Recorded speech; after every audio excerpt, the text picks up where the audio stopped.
Okey, untuk Sparta pula. Kalau kita tengok Sparta, sebenarnya Athens, Sparta masih lagi dalam tamadun Yunani. Cuma dia ada perbezaan pemerintahan. Sparta ni, dia bersifat monarki terhad. So kita mula di sini sebab itu kita tak habis kat sini. Kita nak habiskan iaitu pentadbiran Sparta. Dan Sparta di sini ini Sparta dan ini Athens. Kalau kamu tengok dalam peta memang dua kawasan yang berbeza. Dia punya jarak tu macam daripada macam Johor bukan macam Sabah Sarawak dengan Kelantan. Hujung-hujung sangat berbeza. Ya. Dan di Sparta sistem pemerintahan dan pentadbiran bersifat apa? Monarki terhad. Apa itu monarki terhad? Monarki, sistem beraja. Terhad maksudnya kuasa dia terhad. Dia bukan monarki mutlak. Kalau monarki mutlak, segala-galanya kena tanya raja. Tetapi yang ini monarki terhad. Monarki terhad maksudnya apa tahu? Maknanya ada bahagian tertentu yang raja itu akan buat keputusan. Why? Sebab Sparta ada dua orang raja. Dua orang raja yang akan memerintah Sparta bersama-sama. Wow. Biasanya kita belajar satu raja je, satu negeri. Ini dalam satu negeri ada dua raja yang memerintah Sparta bersama-sama. Kenapa mesti dua orang, cikgu? Bagi mengelakkan seorang daripada raja itu bertindak kejam. Boleh bertindak kejam. Sebenarnya, kejam. Kejam lawan dia apa? Kejam lawan dia baik. Tak. Kejam lawan dia binasa. Tak, bukan jahat. Lepas tu? Ini ramai yang tak tahu. Ya, betul Wan Irfan. Kejam lawannya adil. Kalau tidak adil, dikatakan kejam. Itu. Kejam tak semestinya jahat, bukan. Contoh. Macam kita kata bahawa macam cikgu tak benarkan Amin masuk kelas. Ini contoh. Cikgu tak benarkan Amin masuk kelas. Kerana apa? Kerana dia salah. Dia je seorang yang ada misai dan janggut. Nampak sangat dah tua. Padahal umur dia baru tingkatan 1. Tapi cikgu tak bagi. Bermakna itu tidak adil. Bila tidak adil, bermakna cikgu telah bertindak kejam. Betul tak? Tak betul. Maknanya tidak adil itu maksudnya kejam. Contoh. Kan. Tapi ada orang buat macam ni. Ada orang buat macam ni siapa tu? Entahlah. Ada orang buat macam ni Kau tengok Amin terus hilang tu. Hilang masuk dalam laut. Saya tak tahu. Siapa pergi selamatkan? Pergi. Amin dah masuk dalam laut, tak tahu ke mana. Okey. Baik. Siapa-siapa yang pandai berenang sila selamatkan Okey, baik. Nanti sampai Singapura. Hai Gwen. Lambat masuk Gwen. Okey. Baik. So kita lihat di sini. Okey. Monarki terhad, terdapat dua orang raja yang memerintah Sparta. Kenapa? Supaya mengelakkan seorang tu daripada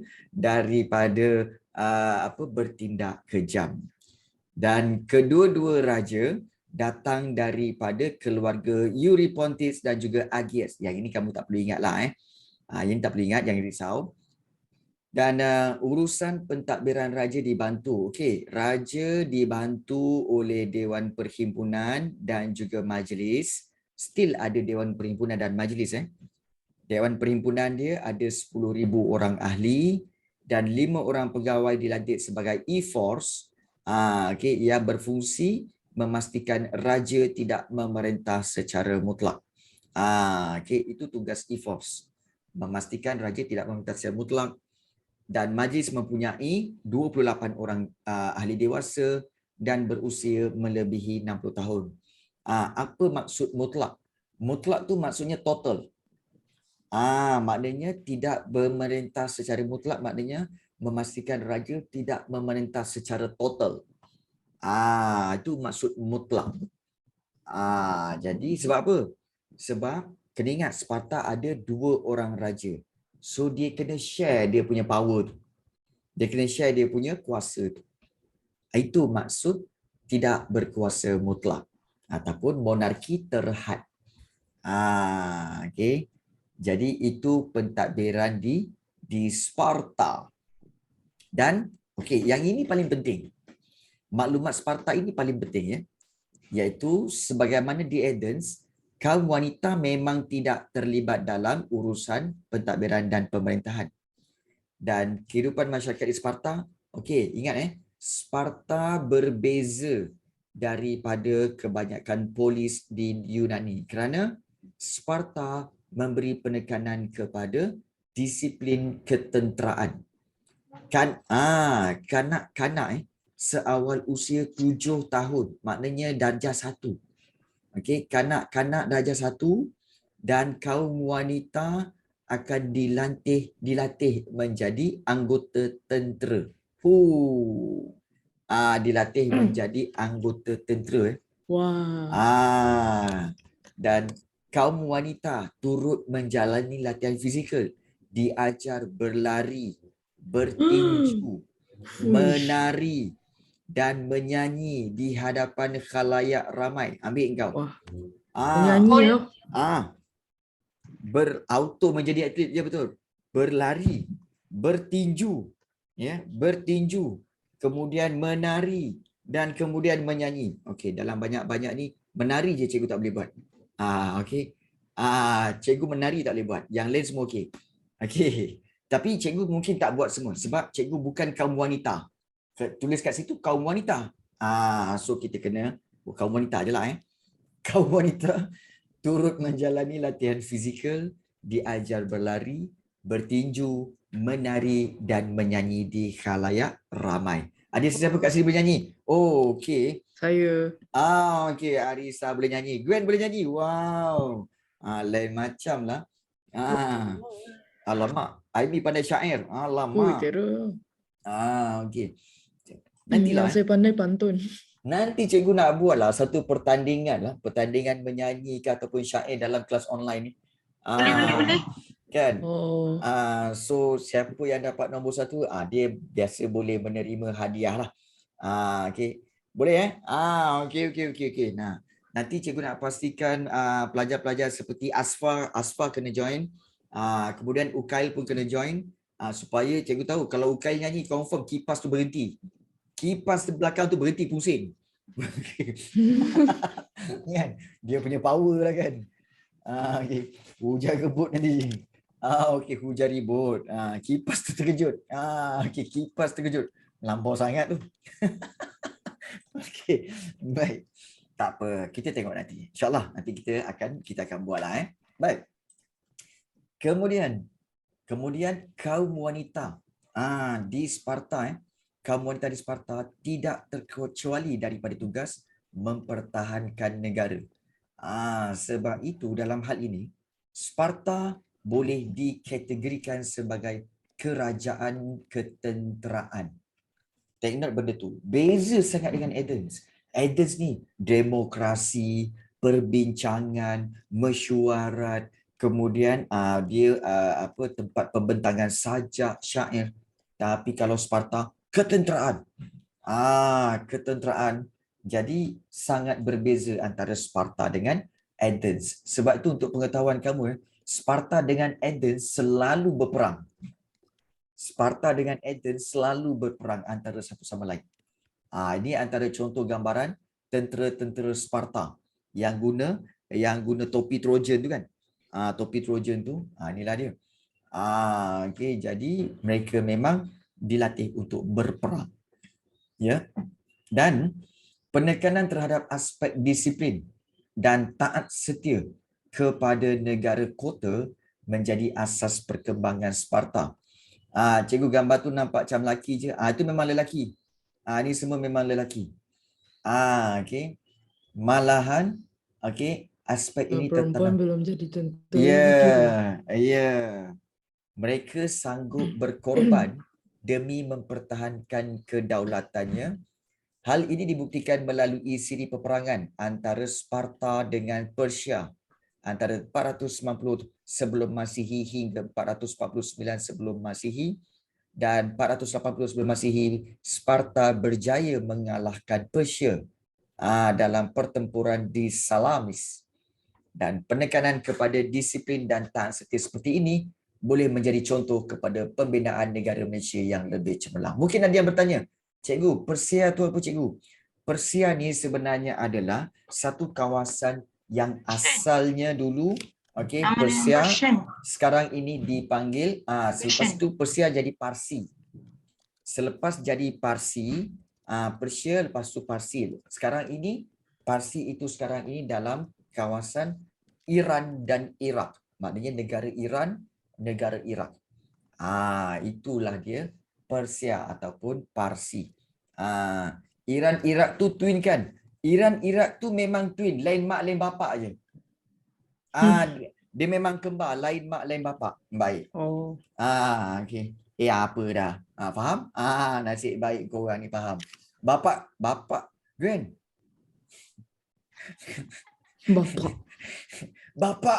Bapak dia hilang. Okay, Ibu dia dijumpa.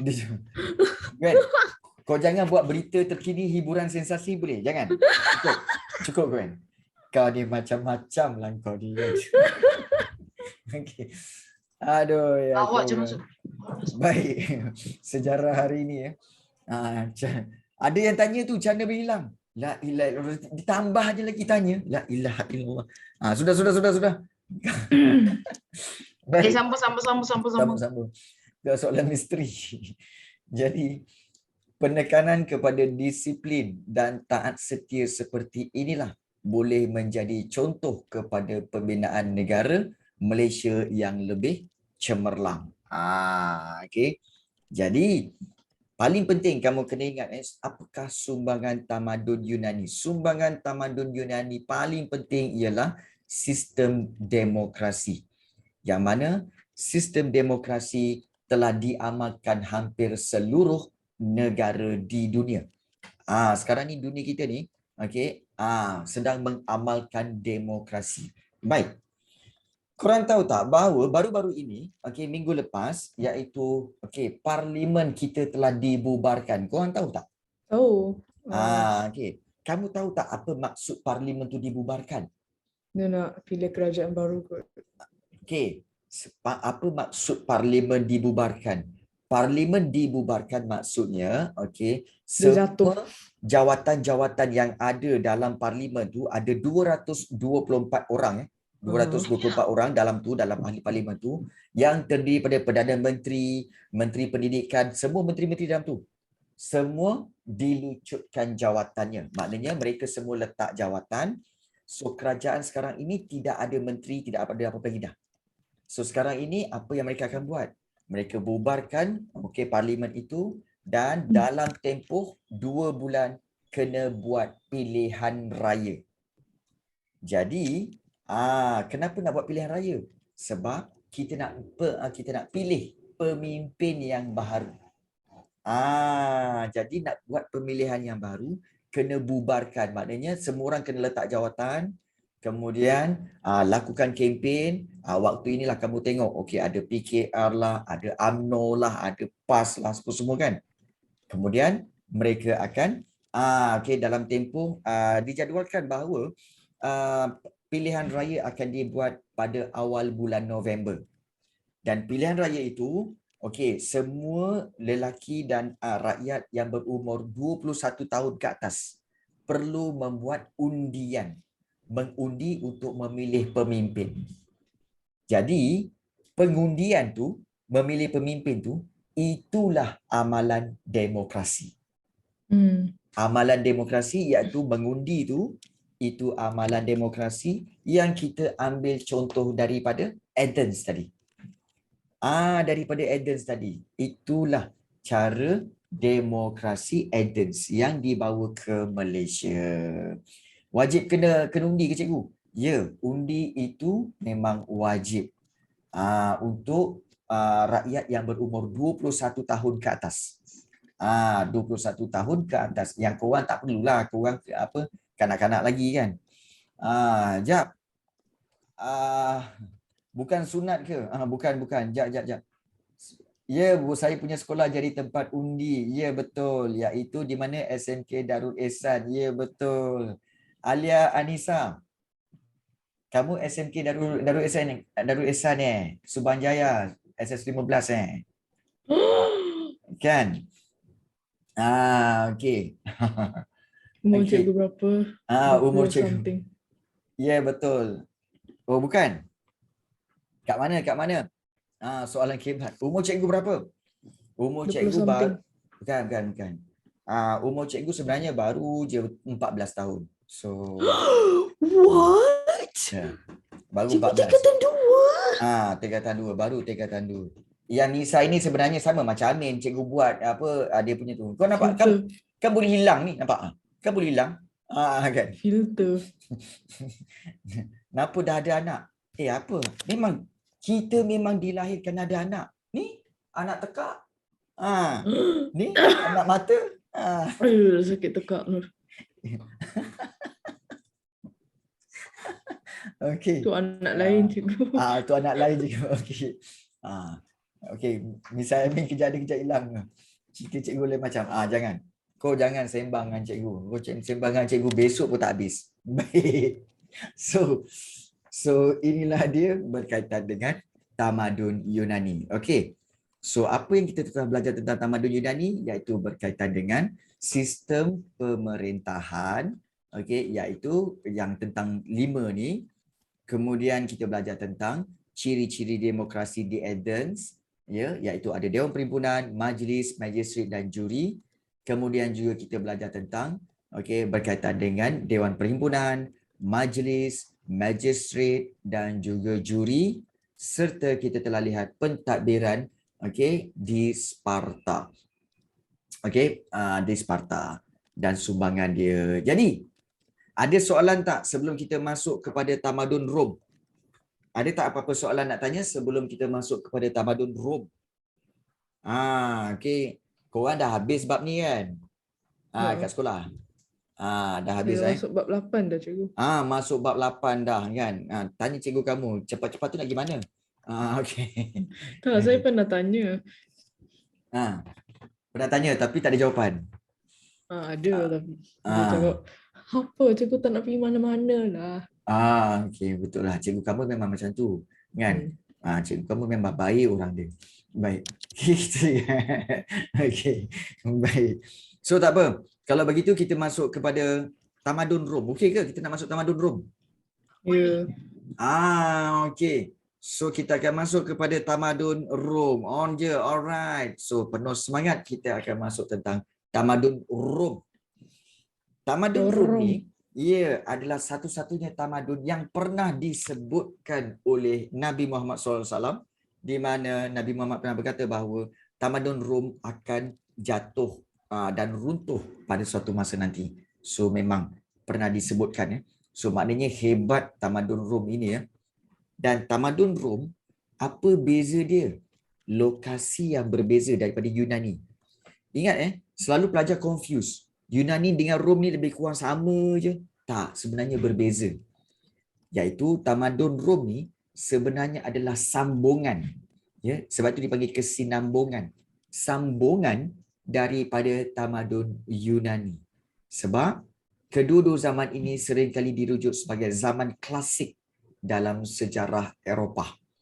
Sebab kalau kita lihat, maksudnya apa tahu? Zaman kita kata sebagai zaman perkembangan Eropah, kemajuan Eropah pada peringkat awal. Bila Eropah awal, Rom. Eropah awal, Yunani. Begitu. Jadi, beberapa ciri tamadun Yunani seperti kebebasan pemikiran dan sikap ingin tahu menjadi asas penting dalam tamadun Rom.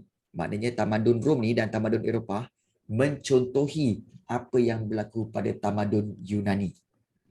Dan tamadun Rom muncul sebagai kuasa paling kuat di Mediterranean. Mediterranean itu laut apabila berjaya mengalahkan pesaing-pesaing yang wujud, termasuklah Etruscan, Macedonia, Seleucid dan juga Mesir. Jadi Rom berjaya membentuk sebuah empayar yang luas berpusat di Rom, iaitu di mana? Itali. Iaitu kalau kita lihat Rom ni sebenarnya di mana? Tamadun Rom terletak di lembah Latium, berhampiran dengan sungai Tiber. Agak tiba di situ. Agak tiba di situ. Macam mana boleh sampai sungai Tiber kat sini? Kan? Tiba. Tiba kan? Ya. Macam tiba je. Agak tiba di situ. Tiba kan? Tiba. Okay, jadi okay. Tamadun Rom terletak di lembah Latium berhampiran dengan sungai Tiber. Tiber ada sungai Tiber. Gitu. Betul kan? Tiber ada sungai Tiber. Ya. Lembah Latium merupakan kawasan yang subur, membolehkan aktiviti pertanian giat dijalankan. Dan sungai Tiber lah menjadi sumber air utama. Asal nama dia Tiber asal nama dia Tiber kan cikgu cakap tadi. Dan nama dia Tiber. Kita pun tengok, Tiber kat situ kan. Dah memang bagi je lah nama sungai Tiber. Sebab dia tiba ada kat situ. Kan? Jadi itulah yang berlaku. Random sangat ni. Ya, betul. Okey. Baik. Sungai Tiber menjadi sumber utama kepada penduduk, dan menjadi laluan utama untuk berlayar ke laut. Dan tamadun Rom terbagi kepada 3 zaman, iaitu zaman beraja, kemudian zaman republik dan juga zaman empire. Okey, baik. Okey, agak-agaklah kan sebab kita dah masuk kepada tamadun yang baharu kan. Okey. Jadi kita perlulah juga untuk apa? Okey, untuk kita melihat sejak sebelum tu. Ada pelajar yang belum masuk lagi ke? Okey. Baik. Okey, so oleh kerana itu, jom kita nak pergi tengok tak Sungai Tiber tu kat mana dan juga tamadun Rom tu kat mana. Okey. Untuk kita bergerak. Okey tak? Nak pergi tengok Rom kita pergi tengok Rom berapa besar Sungai Tiber tu. Masuk kapal terbang cikgu. Cikgu dah tak pakai kapal terbang dah. Cikgu pakai kapet terbang. Kapet terbang Zam-Zam Al-Kazam. Jadi kita dah tak masuk. Kita terus terbang je. Okey. Kita terus terbang saja. Jadi jom kita terbang. Ting. Okey, dah sampai. Okey. Okey. So sekarang teleport Boleh macam kau ni kan. Cikgu rembat Aladin punya kapet. Ya, betul. Ada hari tu Bangla bawa kapet. Dia jual. Ji, ini kapet Bangla punya. Ini Aladin pakai. Kalau duduk, boleh terbang. Dia gitu. Jadi, dia jual RM30 je. Cikgu beli lah. Kan? Aladin sesat. Okey. Baik. Daripada negara kita, okey, terbang. Okey, kawan saya lah tu jual. Oh ya ke? Aladin tak ada kenderaan. Okey. Baik. So kita naik ke kawasan Arab Saudi. Okey, daripada Arab Saudi pergi ke Syria, Iraq, Lebanon, Israel dan kita sampai ke Mediterranean Sea. Baik. Daripada Mediterranean Sea ni kalau kita lihat Laut Mediterranean dan kita telah lihat sebelah kanan itu tadi kita belajar tentang Athens. Inilah dia semenanjung Greece. Di mana di sini ada Athens. Okey, di sini Athens dan kalau kita lihat di sebelah bawah ni inilah dia di bawah ini iaitu Sparta. Kawasan Sparta di bawah ini kita ada lihat tentang Sparta. Okey. Full screen. Ya betul, Syahim. Betul Syahim. Itu memang betul. Baik. Daripada sini kalau kamu lihat rupa-rupanya tamadun Yunani yang kita belajar semenanjung Greece ni tak jauh daripada tamadun Rom. Tamadun Rom, kamu pergi sebelah kiri ini dan kamu akan lihat adanya semenanjung Itali. Okey. So inilah dia Itali dan ini Rom. Okey. Dan kita tahu Itali, kalau semenanjung Itali, Itali ialah tali yang paling panjang di dunia. Kalau dalam soalan teka-teki, tali apa yang paling panjang di dunia? Itali. Okey, baik. So ini Rom. Ya, tali. tali yang paling panjang ialah Itali. Baik. Dan kemudian kita tengok ini Rom, ini bandar Rom. Besar, memang bandar Rom ni memang besar. Dan kalau kita pergi kepada bahagian kawasan dia, kamu nampak tak ada yang berlekuk-lekuk tu? Nampak. Yang berlekuk-lekuk tu apa? Itulah sungai.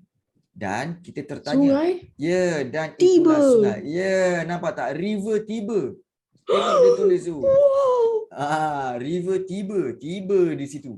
Macam mana tu? Sangat-sangat tiba. River Tiber. Oh. Sebetul.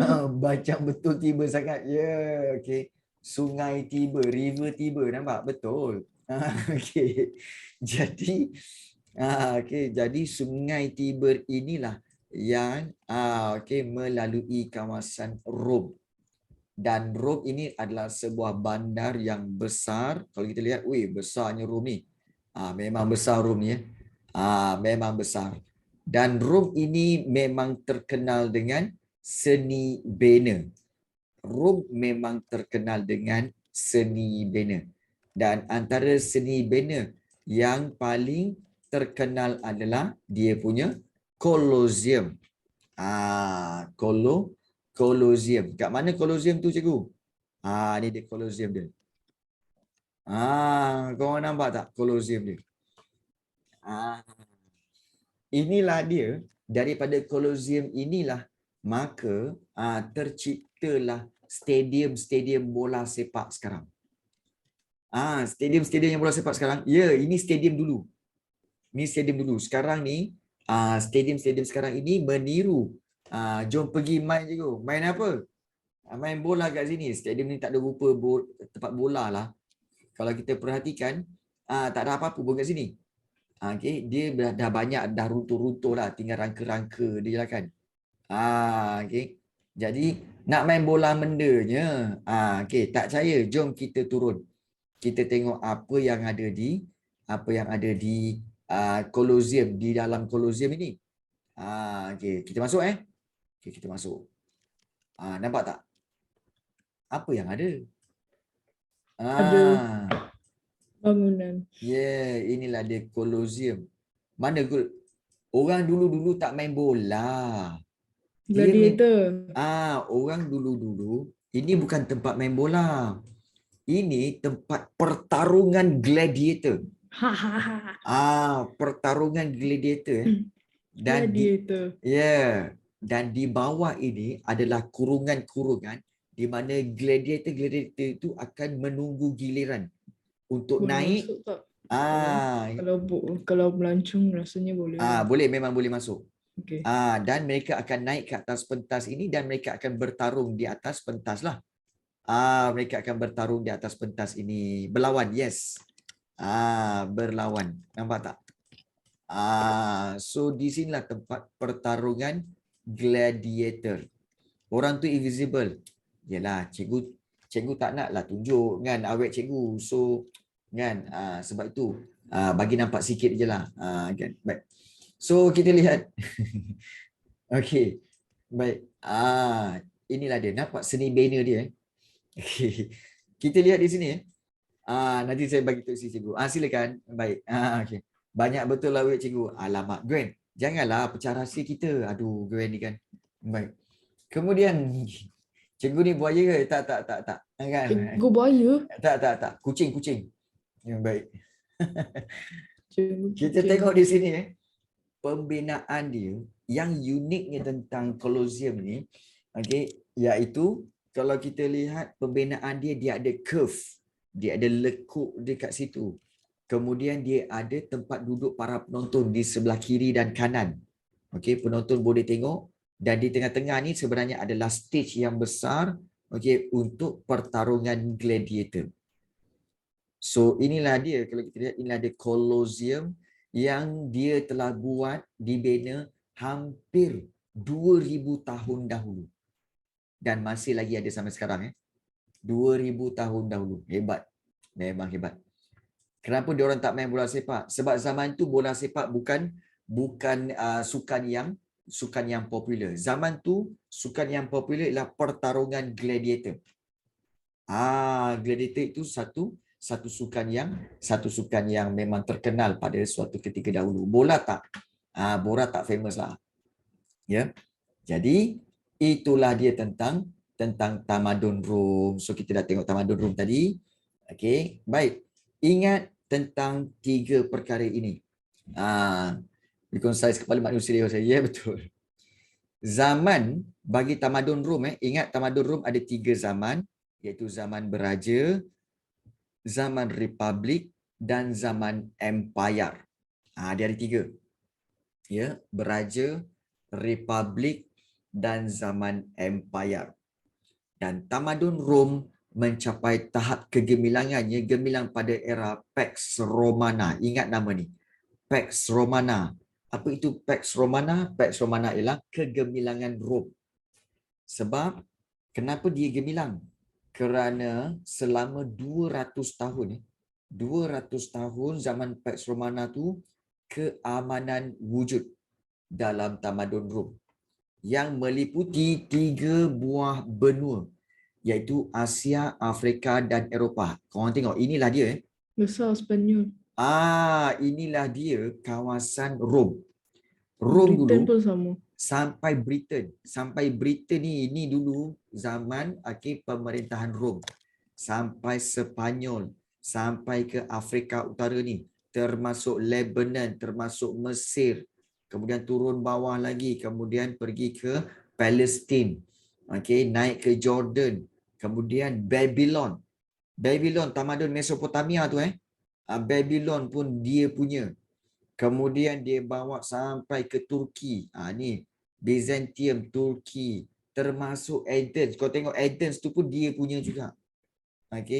Dan termasuk sampai ke kawasan ini, sampai ke kawasan Itali dan seterusnya ke kawasan Perancis dan ke Britain. Siapa punya? Ini semua adalah Empire Rome. Maknanya tamadun Rom. Tamadun Rom besar gila kot. Kalau tengok peta ni macam tak besar. Tapi kalau kita tengok peta dunia memang besar. Iaitu kalau kita lihat macam peta dunia macam ni. Kalau kita tengok tamadun Rom, dia memang memerintah daripada Rom ni. Tapi kalau korang lihat, ini baru dunia. Dan kalau kita lihat, ini Rom pun dah besar macam ni. Tapi dia punya Itali, kalau kita lihat negara Itali tadi, Itali pun dah besar. Bayangkan Itali pun dah besar daripada hujung sini dan hujung sini. Sini pun dah dekat 700 km.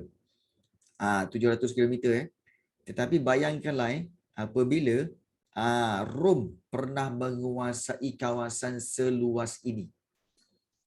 Rom pernah menguasai kawasan seluas ini daripada mana cikgu? Daripada Morocco pergi ke Tunisia, Libya, Egypt, kemudian sedikit di Lebanon, Syria, Iraq, Iran, dan naik ke atas ini dan pergi ke Black Sea, dan kemudian dia turun ke sini Bulgaria, Serbia, Austria, sampailah ke Paris, France. Kemudian pergi ke UK. Separuh UK tu dia punya. Kemudian France, kemudian Portugal, Spain dan sambung ke sini. So seluruh ini kawasan tamadun Rom. Hebat. Serius besar gila kot. So bermakna memang besar gila. Jadi inilah kawasan tamadun Rom. Dan kalau kita ukur daripada sini, ujung ni sampailah ke sini, ke Turki ni, dia punya jauh perjalanan tu 4,833 km. Dia punya panjang kawasan tamadun Rom 4,000 4,800. Dan lebar dia daripada United Kingdom ni, bawa sampai ke bawah ni, lebar dia pun dekat 3,600 km. Lebar dia. Maknanya panjang dan lebar tu itu semua kawasan Rom. Maknanya memang tamadun Rom. Memang patut. Memang kena respect lah. Memang respect lah. Memang hebat lah Tamadun Rum ni. Memang hebat. Jadi sebab itu, okey, Tamadun Rum dimasukkan dalam sejarah tingkatan 1. Memang gila hebat. Itu tentang Tamadun Rum. Dan kalau kita lihat, okey, kenapa dia hebat? Masyarakat dalam Tamadun Rum ini terbahagi kepada 3 kelompok. Ingat, ada 3 zaman, okey, zaman Tamadun Rum, iaitu zaman Beraja, Republik dan Empire. Dan satu lagi, masyarakat Rum juga terbahagi kepada 3 kelompok. Ini kamu kena ingat, iaitu ada patrician, iaitu golongan atasan, kemudian plebeian, iaitu terdiri daripada petani, artisan, peniaga dan satu lagi iaitu golongan hamba. Ini biasa. Ini biasa.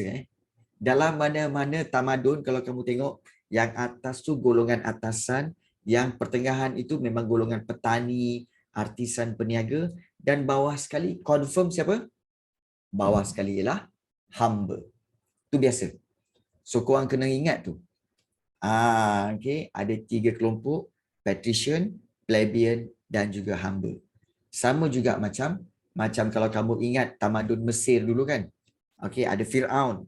Kemudian ada golongan pembesar, golongan bangsawan. Lepas tu artisan, lepas tu rakyat. Bawah sekali, hamba. Tamadun Mesir, Mesopotamia pun sama, atas raja, rakyat, pembesar, rakyat dan bawah sekali, hamba. Kena ingat yang itu. Ya, dia punya bentuk tu bentuk masyarakat, struktur organisasi masyarakat. Dan tamadun ini mencapai kemajuan dalam pelbagai bidang seperti politik, ekonomi, sains, teknologi, falsafah dan juga pendidikan. Maknanya tamadun Rum memang hebat. Dan tamadun Rum terkenal dengan seni bina dalam tamadun Rum. Itu seni bina. Baik. Cikgu ingat nak masuk kepada 6.4 tapi rasa macam terlalu banyak fakta yang cikgu berikan pada hari ini. Jadi, okey, ada soalan tak nak tanya setakat ini? Okey, tentang tamadun Yunani tadi, tentang Sparta dan juga tentang tamadun Rom. Ada tak soalan nak tanya? Ya, ada soalan tak nak tanya? Okey. Kalau nak tanya, tanya sekarang. Saya nak kuis. Okey, nak kuis. Daripada hari tu nak kuis. Nak kuis ke? Tak. Sebenarnya cikgu nak ni. Cikgu nak ajak korang menjawab soalan esei. Oh man. Menjawab soalan esei kita buat sama-sama. Nak tak? Aku dah agak dah korang ni. Kalau buat sama-sama korang nak. Okey, baik. So kita pilih satu soalan daripada buku teks. Sebab korang ni cikgu tahulah. Okey, ni korang jangan bohong cikgu lah. Dalam sejarah, korang ni kalau buat latihan mesti soalan objektif je kan. Struktur dengan esei tak buat kan. Aku dah agak dah korang ni. Terus ada bongak lah. Jadi bila masanya korang nak mahir dalam buat soalan esei? Time-time sekarang ni. Jadi jom kita buat sama-sama. Kalau korang buat seorang-seorang memang tak buat lah jawabnya. Sudahnya, mana soalan objektif ni? Mana soalan objektif ni? Objektif juga korang cari. Okey, aku dah faham dah korang ni. Baik. So, kita akan lihat antara soalan yang penting. Okey, soalan yang penting yang pernah cikgu jumpa dalam soalan sejarah tingkatan 1 iaitu soalan seperti ini. Kau dapat soalan ini pening juga kau ni. Iaitu soalan ini, bandingkan sistem demokrasi di Athens dengan sistem demokrasi di Malaysia. Bandingkan sistem demokrasi di Athens dengan sistem demokrasi di Malaysia. Alamak, macam nak jawab ni cikgu? Mesti akan kata, aduh, macam nak jawab ni cikgu? Pening ni. Okey. Kan. Baik. Macam nak jawab tu? Okey. Jom kita buat sama-sama. Okey, iaitu Caranya, okey, jom kita buat iaitu ting, kita akan guna okey. Kejap. Okey, baik. Okey, baik. Kita guna whiteboard. Ni satu feature yang lain sikit ni. Kita guna whiteboard yang berbeza sikit Okey, baik. Kita tengok soalan. Okey, bandingkan sistem demokrasi di Athens dengan sistem demokrasi di Malaysia. Okey, baik. Tak, sebelum tu soalan ni kau nampak tak? Apa dah korang ni? Malaysia banyak rasuah berbanding Andes. Apa dah korang ni? Okey, baik. Nampak tak? Sekejap cikgu usul. Nampak tak? Nampak? Okey, nampak Okey, baik. So, bandingkan sistem demokrasi di Athens dengan sistem demokrasi di Malaysia. Baik. Biasanya soalan ini soalan esei. Berapa markah agak-agaknya? Berapa markah agak-agaknya? 8. 6. 5. Apa dah? Memang korang boleh tulis tapi jangan korang tulis. Ya, betul. Man. Padam balik, Man. Okey. Ini Ambil lah cikgu, come on. whiteboard ni memang korang boleh tulis tapi korang jangan tulis. Nanti tak pasal-pasal nanti korang kena jawab. Siapa tulis dia kena jawab. Kau jangan. Biar cikgu yang tulis saja Baik. So ada yang kata 8 markah, ada yang kata 6 markah. Okey, baiklah. Okey, kalau begitu kita akan buat, biasanya soalan ini adalah soalan kebat, betul? Soalan ini adalah soalan kebat. Kalau soalan kebat, biasanya dia adalah sebanyak berapa markah? Kebiasaannya kita berikan 4 markah. Biasanya 4 markah soalan kebat. Baik. So, bagaimana cara untuk menjawab soalan ini? Baik, caranya mudah saja, iaitu pertama sekali, faham dulu. Ingat faham dulu kehendak soalan. Bila kamu baca bandingkan. Bila banding, kamu kena buat perbandingan pada kedua-duanya.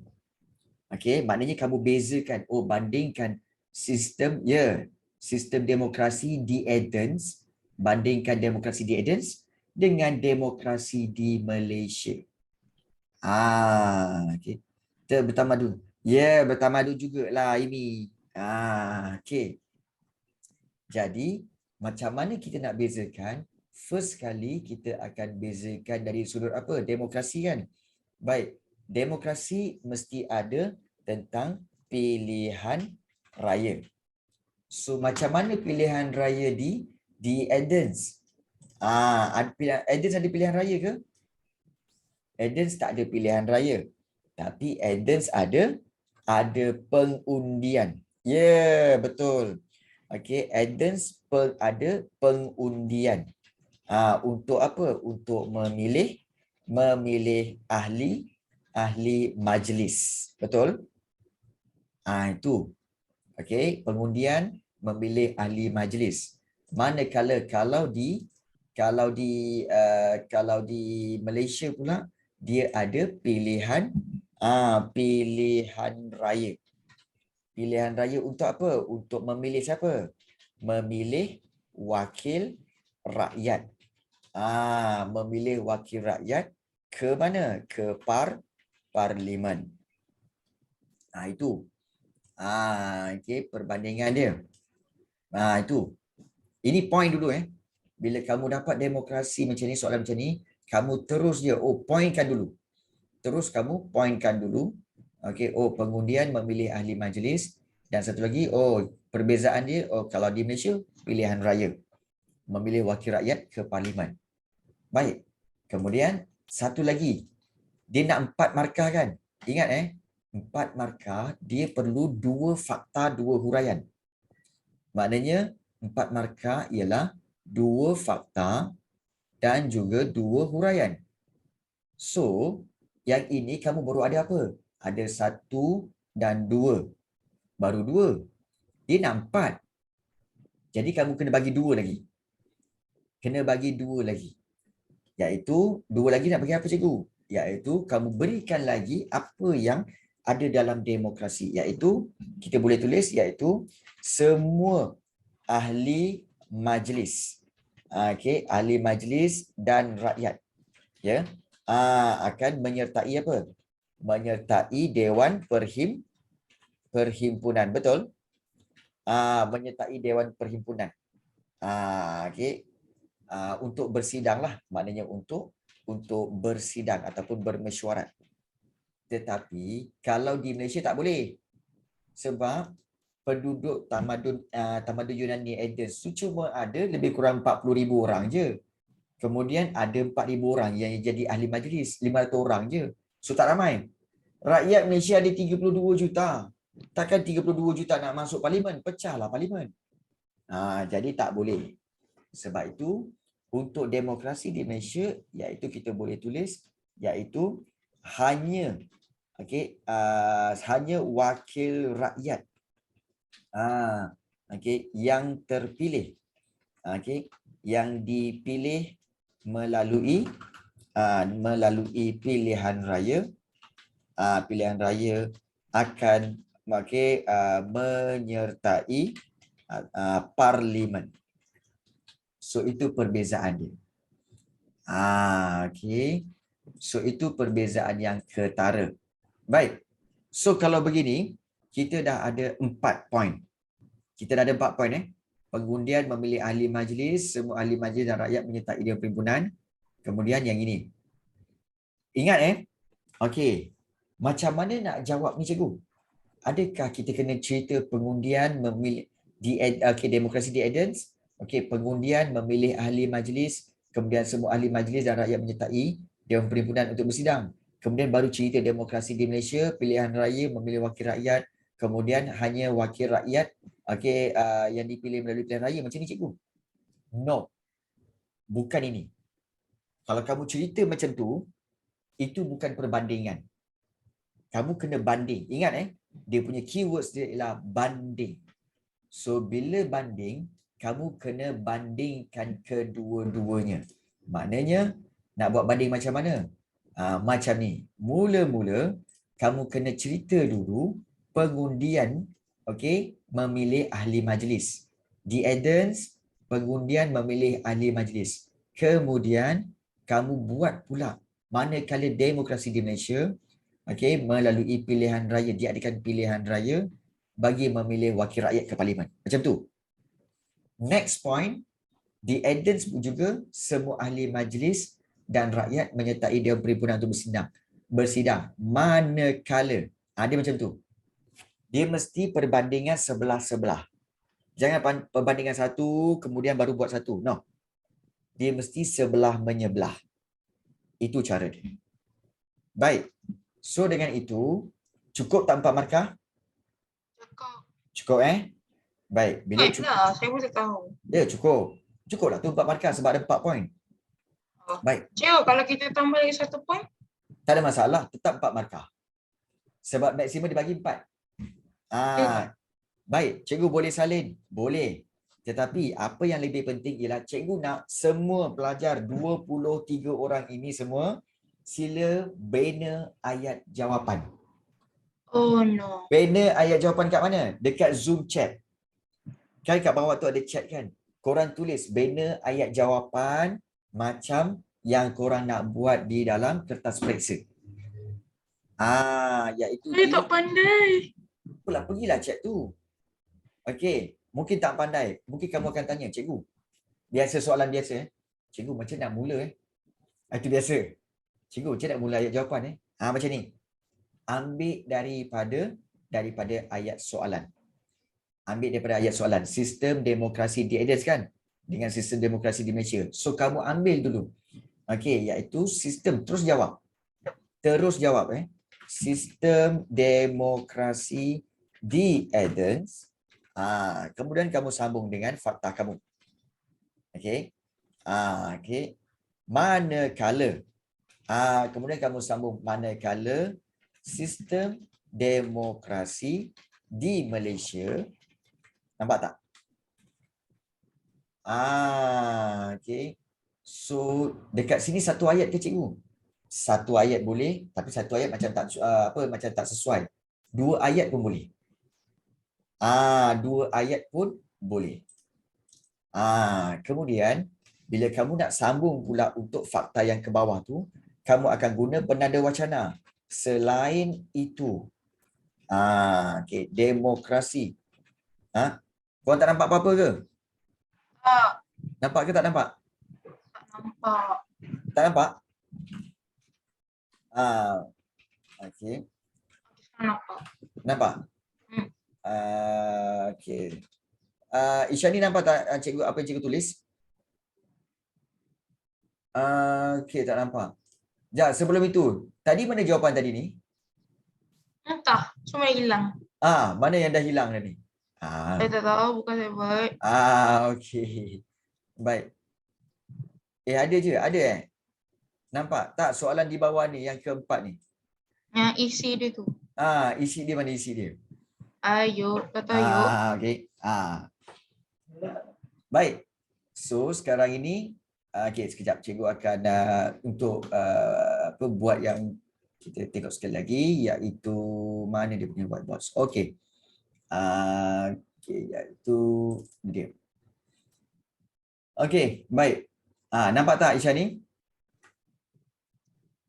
Nampak Okay. Baik, alright. Semua ahli majlis dan rakyat menyertai. Okay, manakala kalau untuk demokrasi di Athens di Malaysia, iaitu kita kata hanya wakil rakyat yang dipilih dipilih dalam pilihan raya akan menyertai parlimen. So macam tu. Itu ayat untuk yang ini Baik. So sekarang ini cikgu nak semua 23 orang buat ayat jawapan seperti ini. Gunakan fakta-fakta, keempat-empat fakta itu. Iaitu fakta yang ini, yang ini, yang ini dan juga yang ini. PM ke cikgu? Tak. Tu dekat Zoom chat, korang tahu tak kat bawah tu ada chat kan? Dekat bawah tu Zoom tu ada chat. Korang klik pada chat, kemudian korang bina ayat dalam chat tu dan send kepada cikgu, direct kepada cikgu. Okay. Bukan ke everyone ke cikgu. Cikgu sahaja. Cikgu. Dia nak berapa markah? 4. La ilaha illallah. Lupa. Ya kan. Aku merepek lama-lama tadi kau baru tanya 4 markah. Okey, baik. Jangan marah cikgu, kita Tak marah pun suka. Tak marah suka. Ya ke? Dah buat sekarang. Siapa yang tak tahu cara dia bagi tahu cikgu. Ukail, korang tahu tak? Ukail. Saya langsung tak tahu. Tak tahu. Okey, Ukail, korang nampak tak dekat bawah tu ada chat, kotak chat. Itu tahu. Tahu kan? Okey, kat bawah tu ada chat. Kau klik kat chat tu. Yelah main yang kau selalu, yang Ukail tadi yang korang buat chat tadi tu. Jawapan Okey, faham. itu je. Korang bina ayat jawapan kat situ je. Okey, jangan. Tapi gunakan semua yang cikgu bagi ni. Okey, jangan. So cuba gunakan sekarang. Apa dah. Dah lama-lama dengan kelas cikgu pun baru tahu ke? Yang korang chatting selama ni itulah dia. Gunakan yang itu. Tu ke rupanya. Gunakan yang itu. Sakit jantung jadinya. Okay. So boleh buat sekarang. Siapa, kita nak tengok dapat tak korang dapat 4 markah tak? Okay. Takut jawapan saya salah, cikgu. Kau buatlah Jad. Buat je dulu. Sibuk salah. Baik. Wan Irfan, sistem demokrasi di Athens perlu membuat pengundian untuk memilih majlis manakala perlu membuat pilihan raya untuk menyalurkan rakyat Malaysia. Wan Irfan, bagus. Tapi itu baru 2 markah. 2 markah. Kalau korang nak type kat chat tu, korang jangan tekan enter tau. Kalau korang tekan enter, dia akan terus pergi ke message tu. Padahal korang belum siap lagi. Jangan tekan enter. Bila tekan enter nanti, bila dah siap baru korang tekan enter. Wan Irfan, itu baru 2 markah. Cikgu nak kamu ambil semua empat-empat ni. Semua empat-empat ni untuk dapat 4 markah. Ya, Wan Irfan, cuba sekali lagi. Okey. Akhir Razik. Okey, memilih untuk memilih ahli majlis, manakala dan rakyat untuk memilih wakil rakyat ke parlimen. Bagus. Dalam plus semua ahli majlis dan rakyat menyertai Dewan Perhimpunan untuk sedang manakala hanya wakil rakyat. Bagus. It's okay Wan. Okay, it's okay Wan Irfan. Akhir Razik. Bagus jawapan kamu. 4 markah. 4 markah untuk Akhir Razik. Ya, sama-sama. Terbaik. Okay. Yang lain pun boleh cuba. Boleh cuba. Bina ayat jawapan daripada fakta yang cikgu beri ni.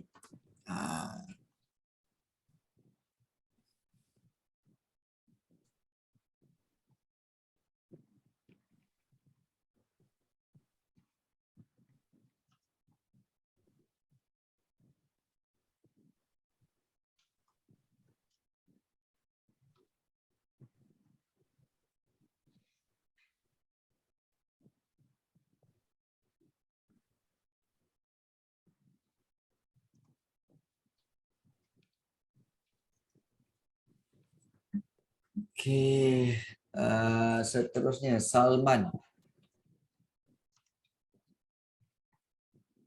Okey.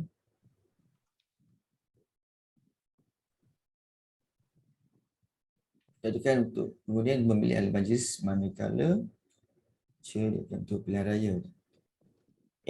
Man, berapa banyak dan lah dalam satu ayat kamu ni? Okey, panjang sangat Man. Kalau kamu rasa kamu nak bina ayat panjang, kamu kerat 2, potong 2 buat 2 ayat. Dia sebenarnya kan buat ayat ni tak perlu panjang-panjang pun ayat jawapan sejarah. Pendek-pendek pun tak apa. Okey, yang penting markah. Baik, okey. Baik, bagus. Tapi secara umumnya Salman 4 markah untuk kamu. Terbaik. Terbaik Man Baik. Kita Harshita. Okey. Bagus lah itu. Bagus. Baik, Harshita. 4 markah. Terbaik. Saya tulis macam ni kat exam, cikgu saya cakap pendek. Dia macam ni, Salman. Untuk sejarah, dia tak perlu ayat panjang-panjang pun. Yang penting, pendek dapat markah. Yang penting dapat markah, betul tak? So, pendek-pendek pun tak apa. Bagi cikgu, teknik buat ayat ni apa tahu? Dia KISS. KISS. Teknik KISS. Apa itu KISS? Keep it simple, stupid. Nampak macam stupid, tapi dapat markah. Itu penting. Betul tak? Kita itu je yang penting dapat markah. Tapi nampak macam stupid lah. Tapi tak apa. Yang penting dapat markah. But we are not stupid lah kan. Okay. Cikgu, saya tak nampak fakta-fakta tu sebab macam scramble. Okey, baik, tak apa. Cikgu akan padamkan mungkin. Yang merah-merah tu mungkin kamu tak nampak kot. Okey, cikgu akan cuba padamkan. Okey. Okey, nampak tak? Okey. Okey, gitu. Sekarang nampak? Sikalah lah nampak ke tak nampak? Sikalah lah nampak. Lah nampak.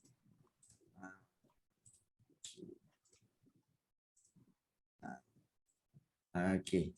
Kasih birisi lah. Okey. Baik. Amin. Amin pun dah hantar. Dia memilih.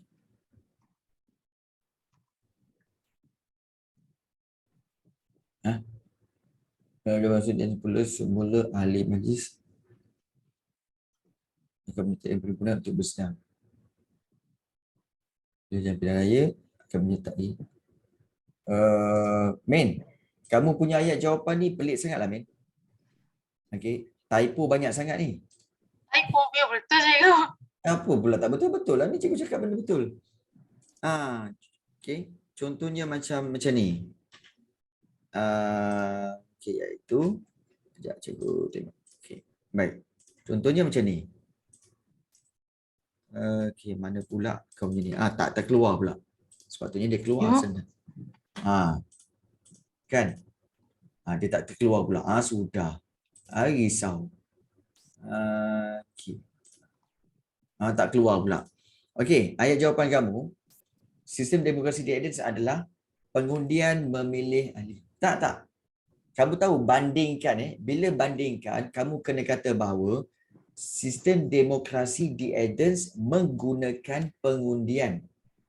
Pengundian tu dia bukannya orang. Pengundian tu adalah sistem atau alat. Jadi sistem demokrasi di Athens menggunakan pengundian untuk memilih ahli majlis. Manakala demokrasi di Malaysia pula pilihan raya digunakan. Bukan kata pilihan raya yang memilih. Pilihan raya itu bukan orang. Pilihan raya tu sistem. Kena faham tu Min. Beza tu. Okey. Kemudian bagi demokrasi dalam demokrasi yang semula ahli majlis, bukan semua. Typo kau teruk. Okey, Wan Irfan. Okey, sini belum tu. Okey. Semua majlis dan lain. Okey, bagus. Baik, Wan Irfan 4 markah. Amin, 4 markah Amin. Bagus. Cikgu kata saya punya ayat macam aku bertitik. Kau punya susunan ayat tu yang tunggang terbalik sikit tu. Kalajvel. Okey. Kan? Macam bukan orang Malaysia je ayatnya. Baik sekali Kalajvel. Sistem demokrasi di Athens dia untuk memilih ahli majlis manakala mengadakan pilihan raya untuk bagus. Okey, manakala bagus. Okey, so 4 markah untuk Kalajvel. Bagus. Aimi. Okey, memilih ahli majlis perlu menyertai Dewan Perhimpunan, perlu membuat Aimi, kenapa semua jawapan ni kamu buat dalam satu ayat ni? Satu, dua. Ayat yang kedua tu panjang sangat. Kan? Pecahkan jadi dua. Okey, bagi yang tak nampak kita boleh tekan butang zoom. Okey. Baik. Mungkin boleh nampak kot. Okey, baik. Ya, Aimi, kamu okey untuk Aimi, so kamu jangan buat panjang-panjang sangat buat yang pendek-pendek. Pendek-pendek pun tak apa. Ya, pendek-pendek pun tak apa. Darwish. Ada memilih. Okey, baik, bagus. Okey, Darwish 4 markah, bagus. Yang mana isi, yang mana huraian. Sebenarnya dalam soalan ini keempat-empat itu adalah isi. Keempat-empat itu adalah fakta sebenarnya. Ya, sebab tak ada huraian pun. Okey, Lavinesh membuat pengundian memilih. Okey, pendeknya. Ya, betul. Ukail, okey. The Athens milih, bagus. The Athens bagus. 4 markah. Okey. Baik, sama-sama. Bagus, bagus. Okey, so Ukail punya jawapan untuk memilih ahli majlis manakala okey dan memilih wakil. Okey, 2 10 semua ahli majlis Dewan Rakyat okey. Okey. Okey. Baik. Ukail, ayat kamu yang terakhir tu kamu lupa Malaysia. Sebab kamu buat perbandingan kan. Selain itu dalam demokrasi di Athens, semua ahli majlis rakyat menyertai Dewan Perhimpunan untuk bersidang. Manakala di Malaysia, kamu lupa put di Malaysia. So kena letakkan di Malaysia tu. Takut nanti hanya wakil rakyat tu itu masih lagi dalam Athens. Pelik pula nanti. Okey. Baik. Okey, so cikgu lihat ramai yang telah berjaya menjawab soalan. So alhamdulillah, so semua tahu bagaimana untuk menjawab soalan. Bagus. Asfa. Okey. Okey, bagus. Okey, cikgu suka ayat kamu. Asfa. Bagus, 4 markah. Walaupun kamu gunakan poin yang berbeza, tetapi kamu dapat 4 markah. Bagus. Baik. So cikgu rasa okey. Cikgu rasa itu sahaja pada hari ini yang sempat kita belajar untuk hari ini. Okey, at least walaupun sekejap, walaupun kita buat satu soalan saja, tapi semua dapat cara bagaimana nak jawab soalan itu. So kita akan jumpa lagi pada malam ini kelas geografi malam ini pukul 8 malam. Ya, pukul 8 malam. Kita tak buat petang ni, kita buat pukul 8 malam. Okey. Kita jumpa lagi guys pada malam ini. Take care. Assalamualaikum dan bye-bye semua. Bye cikgu. Terima kasih, cikgu. Terima kasih. Bye. Assalamualaikum. Okay, bye.